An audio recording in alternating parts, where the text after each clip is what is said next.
আবহাওয়া অধিদপ্তর জানিয়েছেন, অস্থায়ীভাবে আংশিক মেঘলা আকাশ সহ সারা দেশের আবহাওয়া শুষ্ক থাকতে পারে।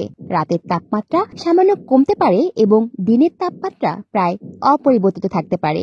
বুধবার থেকে সারা দেশে রাতের তাপমাত্রা বৃদ্ধি পেতে পারে। মঙ্গলবার আবহাওয়ার পূর্বাভাসে জানানো হয়েছে, আগামী 24 ঘন্টায় অস্থায়ীভাবে আংশিক মেঘলা আকাশ সহ সারা দেশের আবহাওয়া শুষ্ক থাকতে পারে।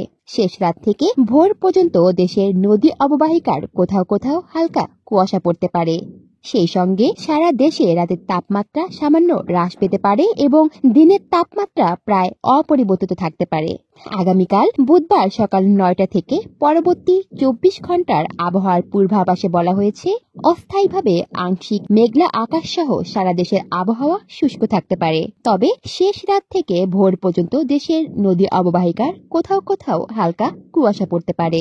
সারা দেশে রাতের তাপমাত্রা সামান্য বৃদ্ধি পেতে পারে এবং দিনের তাপমাত্রা প্রায় অপরিবর্তিত থাকতে পারে। 27 ফেব্রুয়ারি সকাল 9টা থেকে পরবর্তী 24 ঘন্টার আবহাওয়ার পূর্বাভাসে বলা হয়েছে, অস্থায়ীভাবে আংশিক মেঘলা আকাশ সহ সারা দেশের আবহাওয়া শুষ্ক থাকতে পারে।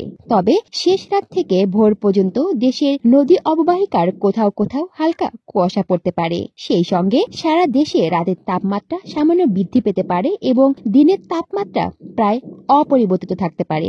আগামী 5 দিনে সারা দেশে রাতের এবং দিনের তাপমাত্রা বৃদ্ধি পেতে পারে। কলি শিকদার, বাংলা নিউজ নেটওয়ার্ক।